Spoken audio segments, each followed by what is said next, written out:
দুপুরের ভাত ঘুমের পর আলস্য শরীর যেন চলছিল না। বিশাল বাড়ির চার দেয়ালই এখন আয়েন্দ্রির আবাসস্থল। ওয়াশরুম থেকে বেরিয়ে বিছানায় দেখতে পেল না নিষ্প্রাণকে। বারান্দার থাইও টানা। এদিক ওদিক তাকিয়েও যখন নিষ্প্রাণের হদিশ মিলল না, তখন বেডরুম থেকে বেরিয়ে নিচে আসে আয়েন্দ্রি। আয়েন্দ্রিদের পুরো বাড়িটাই যেন নিষ্প্রাণের ড্রয়িং রুমের সমান। শুষ্ক হাসে আয়েন্দ্রি। সে এক ঘুমন্ত রাজ্যের রানী। ড্রয়িং রুমেও নেই নিষ্প্রাণ। ঢিপ ঢিপ করছে আয়েন্দ্রির কলিজা। নিষ্প্রাণ তাকে ছেড়ে বাইরে যাওয়ার মানুষ নয়। ড্রয়িং রুমের কর্নারে কাউচের পাশে একটা জানালা, যার পুরোটাই কাচ। এপাশ থেকে স্বচ্ছ কাচ গলিয়ে আয়েন্দ্রি দেখতে পেল কেউ আছে সেখানে। আয়েন্দ্রি সফেদ পর্দাটা টান মেরে সরিয়ে দেয়। সেখান থেকে দেখতে পায় নিষ্প্রাণ কিছু একটা করছে। করছে সে। কাঁচি ঝাঁঝরি নিয়ে তার কাজ। আয়েন্দ্রি কাচের গায়ে হাত দিয়ে আঘাত করে। শুনতে পেল না নিষ্প্রাণ। কাচ গলিয়ে সেই আওয়াজ বাইরে যাওয়া দুর্বোধ্য। আয়েন্দ্রি নৈশব্দে দাঁড়িয়ে রইল। নিষ্প্রাণকে দেখছে সে। কি গভীর মনোযোগে বেলি ফুলের চারা লাগাচ্ছে। সমস্ত প্রক্রিয়া শেষ হতেই উঠে দাঁড়ায় নিষ্প্রাণ। দেখে আয়েন্দ্রি দাঁড়িয়ে আছে। সমুচ্ছলিত হাসে নিষ্প্রাণ। হাতের মাটি ঝাড়া মেরে কাচের জানালাটার সামনে এসে দাঁড়ায়। পাসকোড দিয়ে এটা খুলতে হয়। দুপুরে গোসলের পর চোখে কাজল দিয়েছিল আয়েন্দ্রি। ঘুমের মধ্যে তা ছড়িয়ে গেছে। কাচের জানালায় হাত রেখে তাতে কপাল ঠেকায় আয়েন্দ্রি। ঠিক তার হাতের উপর অপর প্রান্তে হাত রাখে নিষ্প্রাণ। দুর্ভেদ্য কাচের গ্লাস বেশ পুরো। আয়েন্দ্রির কপালের সমান্তরাল কপাল রাখে নিষ্প্রাণ। চোখে হাসে আয়েন্দ্রি। নিষ্প্রাণের প্রাণবন্ত চেহারাটা অনেকদিন পর দেখছে আয়েন্দ্রি। আয়েন্দ্রির ঠোঁট যেই না কাচের জানালা স্পর্শ করছে, অমনি সেখানে চুমু খেয়ে বসে নিষ্প্রাণ। হতভম্ব হয়ে যায় আয়েন্দ্রি। তার মনে হলো সত্যিই যেন নিষ্প্রাণ তার ঠোঁট ছুঁয়ে দিয়েছে। খলখল করে হেসে ওঠে নিষ্প্রাণ। এপাশ থেকে তার হাসির আওয়াজ শুনতে না পেলেও মায়াময় ওই হাসির মুখটা যেন আয়েন্দ্রির জমাট রাগ তরলে পরিণত করল। টি টেবিলের উপর পা ছড়িয়ে ডিভানে বসে আছে নিষ্প্রাণ। পায়ের উপর রাখা ল্যাপটপে আঙুল চলছে খটখট আওয়াজে। তার সামনেই ধোয়া ওড়ানো কফি ধরে মুচকে হাসে আয়েন্দ্রি। মিষ্টি গলায় বলল, তোর কফি। ঠোঁট টিপে কৃতজ্ঞ হাসে নিষ্প্রাণ। ঝলমলে গলায় বলল, থ্যাংক ইউ। একটা কথা বলবো? অবশ্যই। আয়েন্দ্রি কৌতূহলী গলায় বলল, তোর দাদু কোথায়? বিগলিত হাসে নিষ্প্রাণ। নরম গলায় বলল, গ্রামে। তোকে নিয়ে যাবো দাদুর কাছে। তোকে দেখলে দাদু খুব খুশি হবে। নীরস হাসে আয়েন্দ্রি। নিষ্প্রাণ চুমুক দেয় কফিতে। ভ্রু নাচিয়ে সঞ্জিচ্ছু গলায় বলল, শ্রেয়া নাকি বিয়ে করেছে? ওর হাজবেন্ড কেমন রে? আয়েন্দ্রি তীর্যক গলায় বলল, তোর থেকে ভালো। বিদ্রুপপূর্ণ হাসল নিষ্প্রাণ। বক্রোক্তি করে বলল, অবশ্যই ভালো। সিভিল ইঞ্জিনিয়ার হাজবেন্ডের সঙ্গে 1 বছর সংসার করতে পারো না। কথাই আছে না, দাগ থেকে যদি দারুণ কিছু হয় তাহলে দাগই ভালো। চোখে হাসে আয়েন্দ্রি। টিভি চলছিল তখন। ব্রেকিং নিউজের হেডলাইনে শুনতেই থমকে যায় আয়েন্দ্রি। সমৎকর্ণ হয়ে রইল। তরাক করে ওঠে আয়েন্দ্রির মস্তিষ্ক। সেই রিসর্টের নাম শুনতেই, টিভির দিকে উদ্ভাসিত চোখে তাকাতেই জাফরের রক্তাক্ত লাশটা এক পলক দেখে গা গুলিয়ে ওঠে আয়েন্দ্রির। বড় বড় নিঃশ্বাস ফেলে ভয়চকিত সজল নেত্রে নিষ্প্রাণের দিকে তাকায়। নিষ্প্রাণ স্বাভাবিক অভিব্যক্তিতে সিটি বাজাতে থাকে। পায়ের উপর থেকে ল্যাপটপ সরিয়ে তা পাশে রেখে পা নামায় মেঝেতে। দৃঢ় হয়ে বসে নিষ্প্রাণ। কম্পন শুরু হয় আয়েন্দ্রির শরীরে।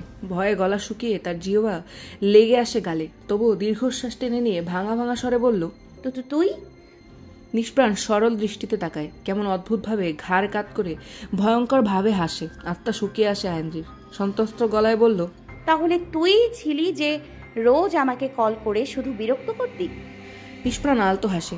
উঠে কাছে আসে আয়েন্দ্রির। কোমল গলায় বলল, আমি না তোকে? কার এত বড় সাহস আছে যে আমার ধ্রুবতারাতিক হাত পারে? আয়েন্দ্রি সশব্দে বলে ওঠে, এত মানসিক যন্ত্রণা কেন দিলি তুই আমায়? নিষ্প্রাণ পুনরায় সিটি বাজাতে থাকে। আয়েন্দ্রির নরম গালে হাত দিতেই ঝটকা মেরে তা সরিয়ে দেয় আয়েন্দ্রি। অস্থির গলায় বলল, কেন করলি তুই? নিষ্প্রাণ মুক্ত শ্বাস ফেলে। নমনীয় গলায় বলল, 2 বছর আমি তোর থেকে দূরে থেকেছি। কেন জানিস? শুধু তোকে পাওয়ার জন্য। এই যে আমার এই সাম্রাজ্য দেখছিস, এই সব তোর। দাদু আমাকে বলেছে সে সব দিয়ে দেবে আমায়। তার বদলে আমাকে চিকিৎসা করাতে হবে। আরে আমি কি পাগল যে চিকিৎসা করাবো? আমি তো তোর প্রেমে পাগল। থামে নিষ্প্রাণ। বিবশ শরীরে দেয়ালে হাত দিয়ে ঢলে পড়ে আয়েন্দ্রি।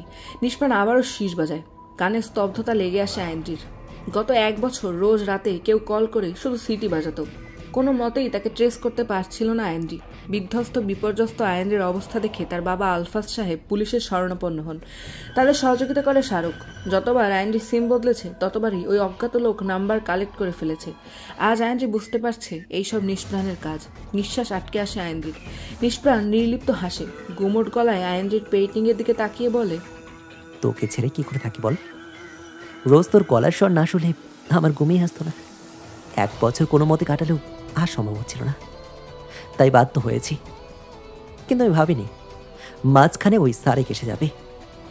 টিভিটা বন্ধ করে নিষ্প্রাণ। জাফরের খুনের দায়ে তার প্রতিপক্ষ সোয়েবকে ধরে নিয়ে যায় পুলিশ। ফোন কল অনুসারে জাফর লাস্ট টাইম সোয়েবের সাথে কথা বলেছিল। সে নিজেও সেই পার্টিতে উপস্থিত ছিল। চেঁচিয়ে ওঠে আইনজি, কেন খুন করলি তুই? কেন ওই লোকটাকে খুন করলি? নিষ্প্রাণের সহজ উত্তর, আমার ধ্রুব তারা শরীর যে হাত স্পর্শ করেছে তাকে কি করে বাঁচতে দিই আমি? তাই বলে তুই খুন করবি? তো তাতে কি? ওর মতো লোক বেঁচে থেকে কি করবে? 3 বছর বিয়ের কথা বলে একটা মেয়ের সাথে লিভ ইন করে ছেড়ে দিয়েছে। এছাড়াও কোনো পার্টিতে নিজের চোখ আর মস্তিষ্ক কোনোটাই সামলাতে পারে না। আইনজি রাগান্বিত গলায় বলল, তার মানে তুই সুস্থ নস। তুই মিথ্যে বলেছিস আমাকে। তুই এখনো মেন্টালি সিক। কাউকে ছোঁয়ার মানে এই নয় যে তার প্রাণ কেড়ে নিতে হবে। ঘর কাঁপিয়ে হেসে ওঠে নিষ্প্রাণ। সরসে বলল, অন্যায় করিনি আমি। পুলিশরাও তো খুন করে, এদের মতো লোককেই করে। ডক্টরের হাতেও মানুষ খোনায়। তো ক্রোধে ফেটে পড়ে আইনজি। খলবলিয়ে বলল, তুই এখনো অসুস্থ, তোর চিকিৎসার প্রয়োজন। আত্মবিশ্বাসী গলায় বলে ওঠে নিষ্প্রাণ, আমি সুস্থ বলেই তো ওই বাস্টার্ডের হাত আর চোখ ওর সাথেই আছে। যদি আমি আগের মতো নিষ্প্রাণ হতাম, তাহলে যে হাত দিয়ে ও তোকে স্পর্শ করেছে, ওই হাত আর ওই চোখ ওর থেকে আমি আলাদা করে ফেলতাম। আইনজি ভরাট দৃষ্টিতে তাকায়। তার হৃৎপিণ্ড লাফিয়ে চলছে। শরীর জুড়ে অসহনীয় কম্পন। কি বলছে নিষ্প্রাণ? আইনজি খেমটি মেরে বলল, ইউ সিক। ভাবিস কি তুই নিজেকে জানোয়ার? গত 1 বছর আমি শান্তিতে ঘুমোতে পারিনি তোর জন্য। তুই আবারও খুন খারাপি শুরু করেছিস। You psycho. তোর চিকিৎসার প্রয়োজন। নিজের চিকিৎসা করা তুই। নিষ্প্রাণ ঠাস করে এক চর বসিয়ে দেয় আইনজির গালে। ছিটকে পড়ে আইনজির মেঝের উপর। নিষ্প্রাণ রোশনালে তেড়ে গিয়ে আইনজির চুল মুঠো করে ধরে। নিজের দিকে মুখ ফিরিয়ে অন্য হাতে গাল চেপে ধরে বলল, সাইকো, তোর জন্য হয়েছে আমি। কেন ওই নিষ্প্রাণকে প্রাণ বানিয়েছিস তুই? কে বলেছিল তোকে? আইনজির চোখে টলমল করছে অশ্রু। শান্ত হয়ে বিছানায় বসে আছে আইনজি। কাতর গলায় বলল, প্লিজ প্রাণ, যেতে দে আমাকে। মুক্তি দে বন্দিশালা থেকে। নিষ্প্রাণ দুর্বোধ্য হাসল। সেই হাসিতে কেঁপে উঠল আইনজির সারা অঙ্গ। ভয়াতুর চোখে আর্তনাদ বুঝেও বুঝল না নিষ্প্রাণ। আইনজি আবারও আর্ত গলায় বলল, কেন এমন করছিস আমার সাথে? প্লিজ আমাকে যেতে দে। তুই যা চেয়েছিস তা তো পেয়েছিস। নিষ্প্রাণ গুমোট হাসল। শীতল গলায় বলল, আমার তো তোকে চাই, তোর ভালোবাসা চাই। আমি তো তোর ভালোবাসার নহরে অবগাহনে মত্ত হতে চাই। আইনজি জোর গলায় চেঁচিয়ে ওঠে, না, আমি তোকে ভালোবাসি না, কখনো বাসবো না। নিষ্প্রাণ ম্লান হাসি। অনুরক্তির গলায় বলল, কেন ভালোবাসবি না তুই আমাকে? বল বল না, কেন পারবি না তুই আমাকে ভালোবাসতে? আইনজি যেন তেতে উঠল। সুপ্ত সকল রাগ ফুসলে উঠল। ঝাঁঝালো গলায় বলল, কারণ তুই একটা জানোয়ার, মানুষরূপী একটা অসুস্থ জীব। বিদ্রুপাত্মক হাসে নিষ্প্রাণ। শ্লেষ নিয়ে বলল, জানোয়ার? আমি সত্যি জানোয়ার। তোর জন্য জানোয়ার হয়েছে আমি। তোকে ভালোবেসে পোষ হয়েছি। একদিন তুই এই নিষ্প্রাণকে প্রাণ বানিয়েছিস, তাহলে আজ কেন সেই প্রাণকে আবার নিষ্প্রাণ করতে চাইছিস বলতো? আইনজির সারা মুখ জুড়ে স্বচ্ছ শীতল নোনতা জলের আঁকিবুকি। তার ক্রন্দনে হৃদযন্ত্র পিষ্টিত হচ্ছে নিষ্প্রাণের।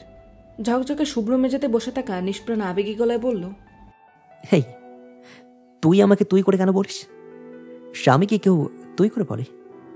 তুমি বলো, বলো না। মেয়েটি দাঁত মুখ খিচে বলল, বলবো না। নিষ্প্রাণ গভীর মায়ায় তাকিয়ে থাকে তার সামনে বসা তার দেখা সবচেয়ে সুন্দর মনের অধিকারিণীকে।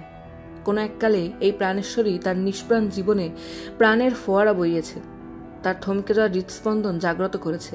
তাই তো এত ভালোবাসে তাকে নিষ্প্রাণ। তার হৃৎস্পন্দন জীবনের প্রাণপ্রদীপ সে। নিষ্প্রাণ উঠে দাঁড়ায়। বিছানায় গিয়ে আইনজির পাশে বসে। নিষ্প্রাণের 2 তীক্ষ্ণ চোখে ভয়চকিত দৃষ্টি আইনজির। কালো শাড়ির আচ্ছাদন ভেদ করে উথলে আসা তার মোমের মতো ধবধবে মেদহীন উদরে হাত রাখে নিষ্প্রাণ। ঘৃণায় মুখ সরিয়ে নেয় আইনজি। নিষ্প্রাণ তার ঘ্রাণেন্দ্রিয়র ছোঁয়া বিলাতে থাকে আয়েন্দ্রের গালের থেকে চুইয়ে নিয়ে গলদেশ পর্যন্ত। থামে নিষ্প্রাণ, একটা দীর্ঘশ্বাস টেনে নেয় ঘ্রাণেন্দ্রিয়তে। আয়েন্দ্রের সমস্ত সৌরভ যেন এক নিমেষে গিলে নিল নিষ্প্রাণ। গলার একপাশে গভীর চুম্বন করে ছোট্ট কামড় বসিয়ে দেয় সেখানে। আয়েন্দ্রের বুকের ওঠানামা বুঝতে পারছে, তার ভেতরের মূর্ছনা নিষ্প্রাণ। রাগে ক্ষোভে অভিমানে আয়েন্দ্রি ফিরে তাকালো না স্বামী নামের সুদর্শন পুরুষের খোলসে আবৃত হিংস্র হায়নার দিকে। নিষ্প্রাণ তার আঙুলের বেপরোয়া স্পর্শে অস্থির করে তুলল তার শান্ত দেহপিঞ্জর। উত্তাপিত দেহেও নিষ্প্রাণের প্রতি কোনো অভিপ্সা অনুভব করল না আয়েন্দ্রি। নিষ্প্রাণ তার এই নিগ্রহ একদমই নিতে পারল না। আলগোছে আয়েন্দ্রির গাল চেপে ধরে নিজের দিকে ফিরিয়ে অতিমাত্রায় স্বাভাবিক গলায় বলল, এমন কেন করছিস তুই?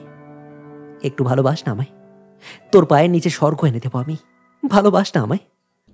আয়েন্দ্রির চাপার আগে তার ব্যাগবনের সন্ধিস্থল অনবরত হাঁপড়ের মতো ওঠানামা করতে থাকলো। মুখে টু শব্দও করল না, চোখের চাহনিতে ছুড়ে দিল ঘৃণার তীক্ষ্ণ বাণ। নিষ্প্রাণ আর নিতে পারল না, প্রকৃত গলায় বলল, তোকে আমায় ভালোবাসতেই হবে রে, ভালোবাসতেই হবে। আয়েন্দ্রির পাতলা ওষ্ঠাধর লুফে নেয় নিজের অধরে নিষ্প্রাণ। গভীর অশ্লেষে শুষে নিতে থাকে তার অধর সুধা। তাকে বিছানায় শুয়ে দিয়ে নিজের সমস্ত ভর ঢেলে দেয় তার উপর। এক হ্যাচকা টানে শারীর কুচি খুলে নেয় নিষ্প্রাণ। আয়েন্দ্রিকে অনাবৃত করতে কয়েক সেকেন্ডেই সময় নেয় নিষ্প্রাণ। ভুলে যায় পার্থিব জীবনের টান। প্রাণের শরীর প্রাণ শোধাতেই নিজেকে হারাতে ব্যস্ত হয়ে পড়ে নিষ্প্রাণ। আদৌ কি সে তার প্রাণ স্পন্দন খুঁজে পাবে? ক্লাস জুড়ে চলছে শিক্ষার্থীদের হইচই। গতকাল সন্ধ্যায় অনার্স দ্বিতীয় বর্ষের রেজাল্ট পাবলিশ হয়েছে। সেই নিয়ে উত্তেজনা বিরাজ করছে সকল শিক্ষার্থীদের মধ্যে। স্টেরিও কেমিস্ট্রির শিক্ষক কমলক্রান্তির আগমনে নিস্তব্ধ হয়ে যায় পুরো ক্লাস। শিক্ষার্থীরা যার যার জায়গায় বসে পড়ল। কমলক্রান্তি সাহেব ডেস্কের সামনে গিয়ে দাঁড়ালেন। শিক্ষার্থীদের মাঝে বহমান চাপা উত্তেজনা বুঝতে পেরে চমৎকার হাসলেন। হাস্যোজ্জ্বল গলায় বললেন, কংগ্রাচুলেশন এভরিওয়ান, এইবারের রেজাল্ট আমাদের ডিপার্টমেন্টের রেকর্ড করেছে। ক্লাস জুড়ে আবারও কিচিরমিচির শুরু হলো। কমলক্রান্তি সবাইকে শান্ত হতে বললেন। অতি গর্বের সাথে বললেন, এবার আমাদের ডিপার্টমেন্টের হাইয়েস্ট পয়েন্ট 3.98, আর তা অর্জন করেছে আমাদের ক্লাসের সবচেয়ে শান্ত আর ভদ্র ছেলে নিষ্প্রাণ মুনতাসির। ক্লাসে সবাই একে অপরের দিকে চাওয়াচাই করছে। অনেকের কাছেই নামটা নতুন। কমলক্রান্তি নিষ্প্রাণকে উঠে দাঁড়ানোর আদেশ করলেন। ক্লাস ভর্তি উৎসুক চোখ নিবদ্ধ হলো মাঝের সারির একদম পেছনের বেঞ্চে। 3 সারিতে বিভক্ত ক্লাসের কর্নারের সারিতে প্রথম বেঞ্চে বসা আয়েন্দ্রি। পেছন ফিরে তাকাতেই দেখল ফর্সা গোলগাল মুখের একটা ছেলেকে। মাথায় ঝাঁকড়া চুল, চোখে মৃদু পাওয়ারের চশমা, হলুদ কালো মিশেলের চেক শার্টের হাতা গোটানো কোনই পর্যন্ত। হাত ছেড়ে দাঁড়িয়ে মৃদু হাসল নিষ্প্রাণ। আয়েন্দ্রি গভীর দৃষ্টিতে তাকিয়ে আছে। আজকের আগে ছেলেটাকে দেখাই হয়নি। কমলক্রান্তি সবার সাথে নিষ্প্রাণকে পরিচয় করিয়ে দিল। নিষ্প্রাণ প্রথম বর্ষ থেকে না, দ্বিতীয় বর্ষের মাঝামাঝিতে এসেছে ইউনিভার্সিটিতে। নিষ্প্রাণের ধরা বাঁধা জায়গা সেই পেছনের বেঞ্চ। চুপচাপ সেখানেই বসে থাকে। টিচারদের প্রতিটা লেকচার শোনে গভীর অভিনিবেশে। তার পাশেই তার বন্ধু সীমান্ত। খালি মাঠে ছক্কা হাঁকাবে নিষ্প্রাণ তা বুঝতে পারেনি সীমান্ত। নিষ্প্রাণ বসতেই তাকে খোঁচা মারতে লাগলো, বিভিন্ন উদ্ভট কথা বলে। নিষ্প্রাণ লাজুক হাসে। তার সেই হাসিতে আটকে যায় আয়েন্দ্রির চোখ। ব্রেক টাইমে ভার্সিটির মাঝে অবস্থিত শহীদ মিনারের প্রাঙ্গণে বসে আছে সীমান্ত। 20 মিনিটের ব্রেকে দাপিয়ে উঠে সে। হাসি ঠাট্টা সবকিছুতে যেন একটু বেশি এগিয়ে সীমান্ত। খোশ মেজাজে বলল, দূর শালা, সেকেন্ড ইয়ার পাশ করে ফেলাইলাম আর এখনো একটা মাইয়া জুটাইতে পারলাম না। জীবনটা পুরাই তেজপাতা। হো হো করে হেসে উঠল প্রাবিশ। মৃদু গলায় বলল, কেন মামা, ধরে রাখছে কে তোমারে? যায়া ঝুইলা পড়ো কারো গলায়। সীমান্ত আপত্তি করে বলল, আরে সবার গলায় কি ঝুলা যাওয়া যাবে নাকি? দেখা শুনে ঝুলতে হইব। প্রাবিশ অট্ট হাসি দিয়ে বলল, চুপ, যত সব ছি মার্কা কথাবার্তা। হাসতে হাসতে ঢলে পড়ে প্রাবিশ শহীদ মিনারের সিঁড়িতে। তখনই একটা মিহি কণ্ঠ শুনতে পায় প্রাবিশ। প্রাবিশ? চোখ তুলে তাকাতেই দেখে আয়েন্দ্রি দাঁড়িয়ে আছে। মাথা ভর্তি ঘন চুলে পনিটেইল করা, গাঢ় খয়েরি রঙের সালোয়ার কামিজ, চোখে মুখে অকৃত্রিম লাবণ্যতার ছোঁয়া। প্রাবিশ মিষ্টি এসে বলল, কি হয়েছে, কিছু বলবি? প্রাবিশ আয়েন্দ্রির খুব ভালো বন্ধু। এক ডিপার্টমেন্টে আর পাশাপাশি বাড়ি হওয়ায় সম্পর্কটা বেশ পোক্ত। আয়েন্দ্রি মুচকি হাসলো, মাথা উপর নিচ করে হ্যাঁ বোধক সম্মতি দিল। প্রাবিশ বসে থাকা বাকি ফ্রেন্ডের দিকে তাকিয়ে উঠে দাঁড়ালো। একরকম অগ্রাহ্য করেই চলে যায় আয়েন্দ্রির কাছে। বিরক্ত চলে সীমান্তের চোখে মুখে। আয়েন্দ্রির কাছে দাঁড়িয়ে ফিকে কণ্ঠে প্রশ্ন করে প্রাবিশ। আয়েন্দ্রির নরম চোখ জোড়া তাদের বন্ধু মহলে একবার ঘুরিয়ে এনে মিয়ে গলায় বলল, নিষ্প্রাণ কোথায়? প্রাবিশ পেছনে ফিরে সীমান্তের দিকে তাকায়। সীমান্ত কেমন অদ্ভুত দৃষ্টিতে তাকিয়ে আছে। প্রাবিশ চোখ ফিরিয়ে ঠান্ডা গলায় বলল, আজান হয়েছে তো, নিষ্প্রাণ নামাজ পড়তে গেছে। ও আচ্ছা, ক্লাসে যাবি না? ক্লাস শুরু হয়ে যাক। চল। প্রাবেশ সীমান্তের দিকে তাকিয়ে বাকিদেরও আসার নিমন্ত্রণ করলো। সীমান্ত কিরমিরিয়ে ওঠে। মেয়ে মানুষের নেই ওটা। ক্লাস শেষে নিষ্প্রাণকে খুঁজতে থাকে আয়েন্দ্রি, কিন্তু কোথাও নেই। ছেলেটা হুট করে কোথায় যে যায়। 3 তলার করিডোরে দিয়ে হাঁটতে হাঁটতে আয়েন্দ্রির খেয়াল করে প্রাবেশ। সীমান্ত, নিষ্প্রাণ সবাই মাঠে ক্রিকেট খেলছে। খেলায় তেমন আগ্রহ নেই আয়েন্দ্রির, কিন্তু আজ ইচ্ছে হলো। নিচতলার করিডোরে পৌঁছতেই এক হ্যাচকা টান ট্রিনার। হাঁপিয়ে হাঁপিয়ে বলল, কোথায় যাচ্ছিস? ডাকছি শুনতে পাচ্ছিস না? হতবুদ্ধি হয়ে যায় আয়েন্দ্রি। তার দৃঢ়চিত্ত ওই মাঠে, তাই অন্য কিছু তার কর্ণগোচর হচ্ছে না। তৃণা আয়েন্দ্রির বেস্ট ফ্রেন্ড, কুসুমের কাজিন।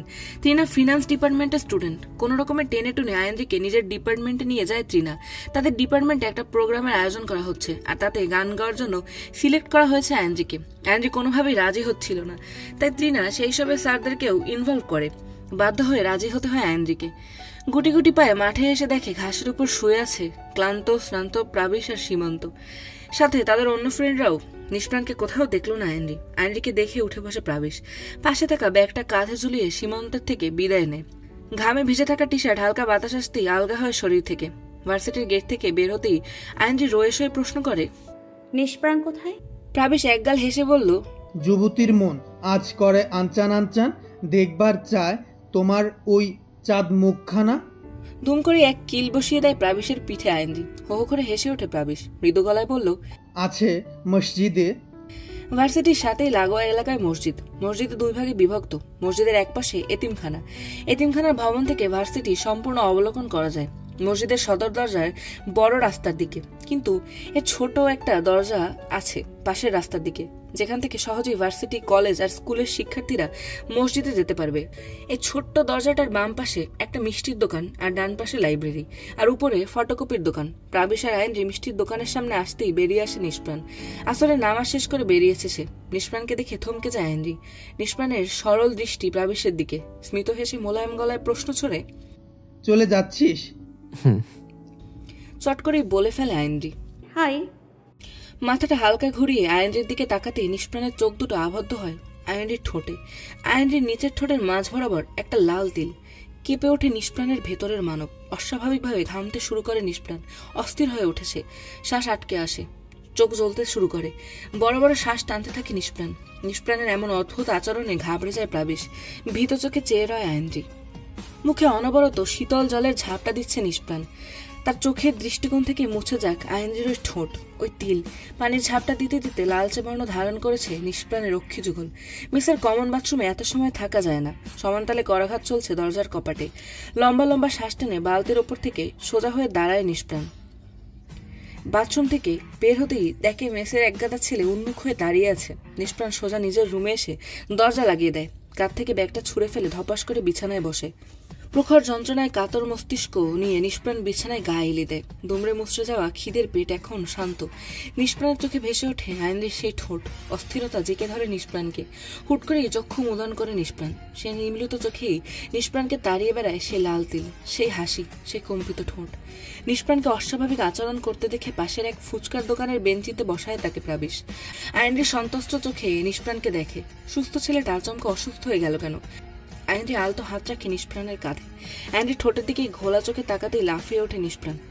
দ্রুত পালিয়ে আসে সেখান থেকে। প্রাবেশ আর আয়েন্দ্রি বোধগম্য হলো না ঘটে যাওয়া অপ্রত্যাশিত ঘটনা। দরজার খটখটানিতে ঘুম ভাঙে নিষ্প্রাণের। ভার্সিটি থেকে ফিরে কিছু খাওয়া হয়নি তার। তন্দ্রাচ্ছন্নতা কাটতেই পেটের ভেতর মুচড়ে ওঠে খিদে। উঠে বসে নিষ্প্রাণ। অচঞ্চল পায়ে হেঁটে গিয়ে দরজা খুলতেই ঝাড়া মেরে ওঠে সীমান্ত। হালার পো কখন থেকে কল করতেছি, দরস না কেন মরছস?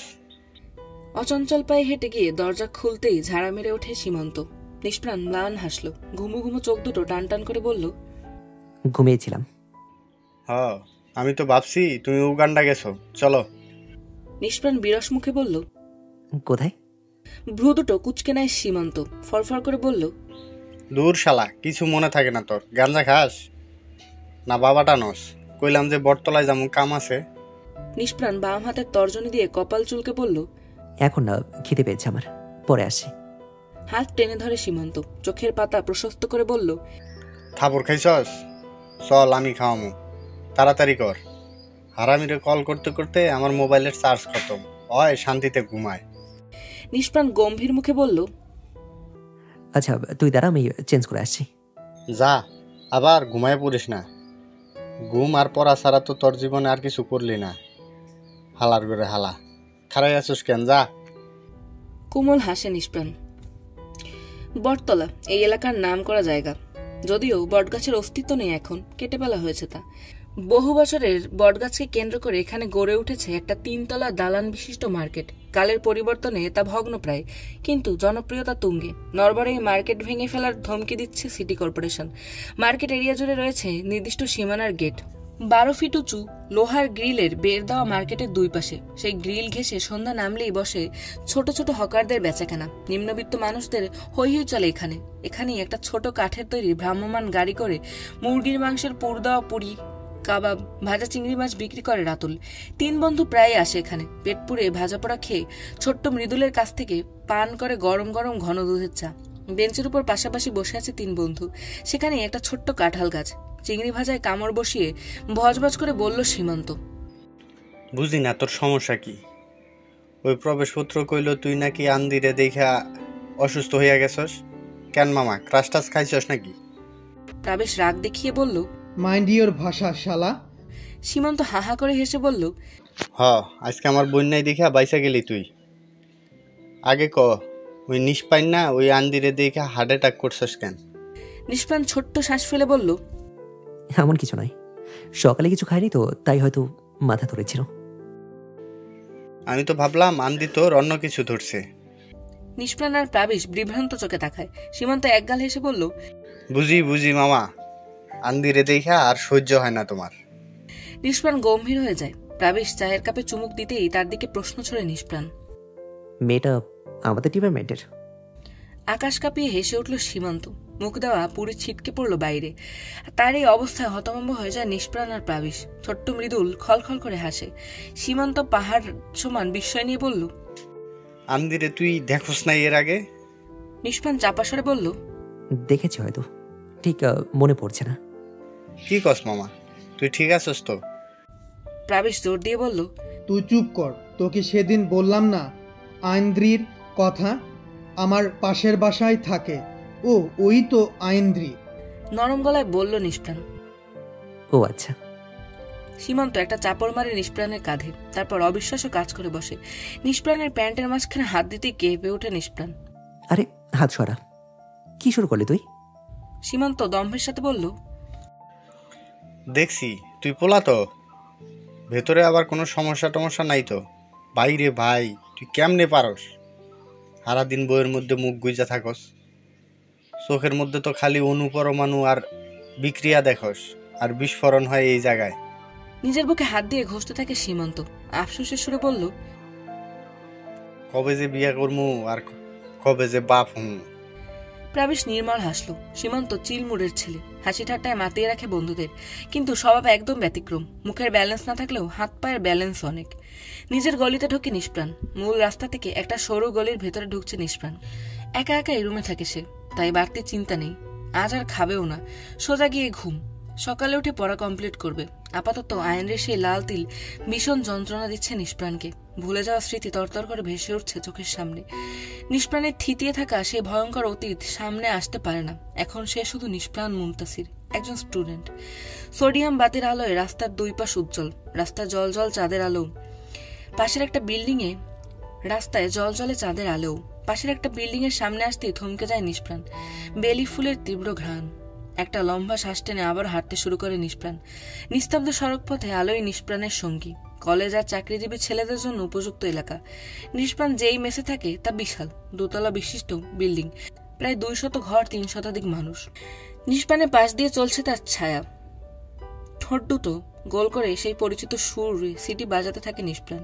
সেই সিটির আওয়াজে কিছুক্ষণের মধ্যে তার সাথেই হয় একটা কালো কুকুর। লেজ নাড়িয়ে নাড়িয়ে নিষ্প্রাণের পাশাপাশি চলছে। নিষ্প্রাণ এখনো সিটি বাজিয়ে যাচ্ছে। নৈশব্দে ভয়ানক সুর তুলে সেই সিটি যেন রাতের আধারে ফুঁড়ে দেবে সেই আওয়াজ। নিষ্প্রাণ পকেট থেকে একটা বনরুটি বের করে থেমে যায়, হাঁটু ভাঁজ করে বসে। কুকুরটা নিষ্প্রাণের সামনে এসে সশব্দে ডেকে ওঠে। নিষ্প্রাণ মলিন হাসে। রুটিটি কুকুরের সামনে ধরতেই খুশিতে আপ্লুত কুকুর টেনে হিঁচড়ে তা খাওয়া শুরু করে। যতক্ষণ কুকুরটা খাচ্ছিল নিষ্প্রাণ পরম মমতায় তা দেখছিল। খাওয়া শেষে নিষ্প্রাণের গা ঘষতে থাকে কুকুরটি। প্রফুল্ল চিত্তে কুকুরটির গায়ে হাত বোলায় নিষ্প্রাণ। মৃদু গলায় বলল, মানুষের চেয়ে পশু উত্তম, তাদের জবান নেই, তবু ওই চোখ সব বলে দেয়। আর মানুষ জবান থাকতেও বোবা তারা। ঘেউ ঘেউ করে ওঠে কুকুরটি। কেমন কাতর শোনায় সেই ডাক। চকিতে নিষ্প্রাণে মনে পড়ে আইনজির সেই ঠোঁট, সেই লাল তিল, সেই হাসি, সেই সস্ফুরণ। ঝট করে উঠে দাঁড়ায় নিষ্প্রাণ। দম বন্ধ হয়েছে তার। ঘামতে শুরু করে নিষ্প্রাণ। যেন এখনই সব নিঃশেষ হয়ে যাবে। নিষ্প্রাণের মনে পড়ে সেই আগুন, জ্বলন্ত আগুন, ভয়ঙ্কর চিৎকার, মৃদু আর্তনাদ, বাঁচার আহাজারি, বিভৎস সেই রাত।